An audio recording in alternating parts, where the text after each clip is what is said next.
तिहेरी हत्याकांडाने सोलापूर हादरलं. सक्का भाऊ वारलाय म्हणल्यानंतर त्यानं त्या परिवाराला जपाय पाहिजे होतं, पण तसं केलं नाही. उलट त्यानं त्या परिवारातील त्या भावाचा मुलगा, मुलगी आणि भाऊजय या तिघांनाही ठार करून टाकलं. का? फक्त संपत्ती आणि काळी जमीन. मित्रांनो, ही घटना घडली, इतकी भयंकर घटना घडली. माळावर झोपला असताना राज्याला जाऊन सख्या दिरानं भाऊजईला आणि सख्या चुलत्यानं पुतण्याला आणि पुतणीला ठार करून टाकलं. तलवारीने सप्पासप वार केले. का? तर फक्त त्या संपत्ती पाय, त्या काळ्या जमिनी पाय. अरे काय स्वप्न बघितले असतील त्या माता माऊलीनं.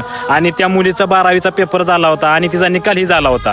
आणि महत्वाचा मुद्दा म्हणजे त्या मुलानं पण 10वीचा पेपर दिला होता आणि 10वीचं वर्ष संपलं होतं. काय स्वप्न बघितले असतील मला सांगा तुम्ही. आज ही संपत्ती, ही काळी जमीन आणि हा पैसा, दौलत, गाडी, बंगला अडका आपल्यासाठी घातक ठरतोय. अरे ही घटना अशी कुठंच परत घडू नये हीच एक विनंती करतो. आणि खरंच त्या नराधमाला कठोरात कठोर कारवाई व्हावी, काही ना काही नाहीतरी शिक्षा व्हावी. आणि माझं तर म्हणणं आहे त्याला फाशी शिक्षा द्या. संपत्ती पाय आपल्या स्वतःच्याच रक्ताच्या नात्याला ते संपवाय निघाला आणि संपवून पण टाकलं मित्रांनो.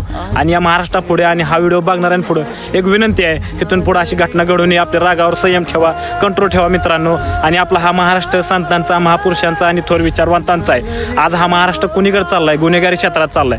ही गुन्हेगारी क्षेत्र कमी व्हावं हीच एक विनंती आहे. आणि खरंच होता येईल तेवढा हा व्हिडिओ शेअर करा आणि आपल्या रागावरती खरंच म्हणजे खरंच संयम ठेवा, कंट्रोल ठेवा, डोक्यावर बर्फ ठेवा मित्रांनो. हीच एक विनंती आहे. त्या तिघांनाही माझ्याकडून भावपूर्ण श्रद्धांजली.